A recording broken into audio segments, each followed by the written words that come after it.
It is 5:45 in the morning. Most of the world is fast asleep, and here I am, half awake, camera in point, pointing it at the sky from every possible angle, every single angle.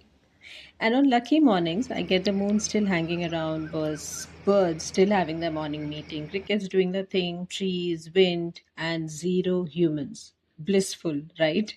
I'm standing there in the cold, feeling genuinely cozy, and I have this very weird, very honest thought. I felt like an alien to my own race. Like, who are these people, and why do I sometimes want nothing to do with them? And it's not just strangers, yeah. It's the people closest to us. We get angry at our own kids, parents, siblings, best friends, besties. The same people who are supposed to be our people. And suddenly we just want to run far, far, far away. Standing there with my camera, I had this almost ridiculous wish. I know you're going to laugh at it. I wanted to freeze the sun. Just stop it right there on the horizon. Don't rise, don't shine, stay put.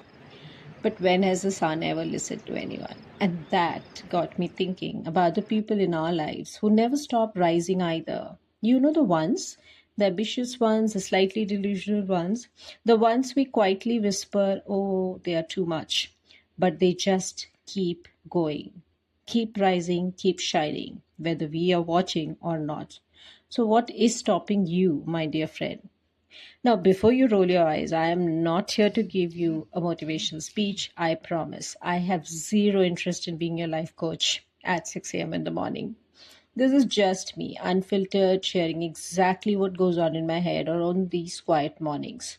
The crappy thoughts, weird judgments, and somehow underneath it all, the stubborn feeling that everything is going to work out. And then, ouch. Heat on my face, actually scorching sun right through the window by 7 a.m. Yes, this is Pune. Because apparently I wasn't sitting there dreaming and philosophizing from 5:45 to 7. I had completely forgotten that Pune doesn't care about these poetic mornings, at least these days. It will burn you. And also, welcome to menopause, everybody, where your brain is fully functional, but and yet completely foggy at the same time. I was either dreaming or hallucinating that entire 1 hour, 1.5 hours, I guess. Still not sure which one. Anyway, I pulled my curtains, grabbed my shoes, went for my walk. The most important part of my day. In fact, I love this because that's what we do. Now, has anyone else noticed Pune's weather is basically a situationship?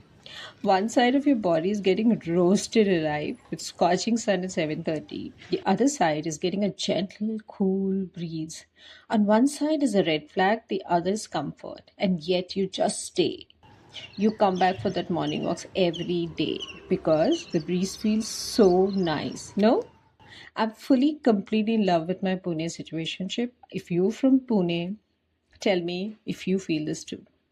So by the time I'm half sunbaked and half breezed, I decided to do something completely unnecessary. I come back home and try to capture the sun in my glass of coffee on video, okay, like a cinematographer. I was never meant to be a cinematographer. This is at least now an established fact. I also tried to shoot my chia seeds for content, my oats for content. They looked yucky, plan dropped immediately. Which brings me to the theme of today, and honestly, the theme of my entire existence lately.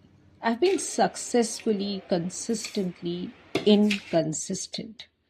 I posted a few videos, then I ghosted you guys for 2 months, and I would feel more guilty about it, except honestly, nobody was really watching or commenting or liking my videos. So I'm just going to say that aloud. I was not missed, and I'm going to need someone to prove me wrong. Please.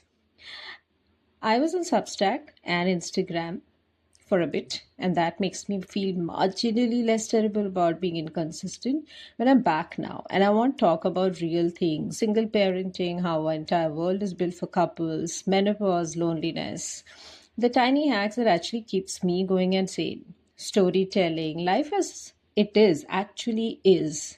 No corporate, no leadership yarn, no coaching framework, just lifing. Just nudged by Sandy. Tell me, what do you want me to talk about next? Drop it in the comments. And if you're new here, hi, I'm Sandy, and I promise I'm more awake in my other videos.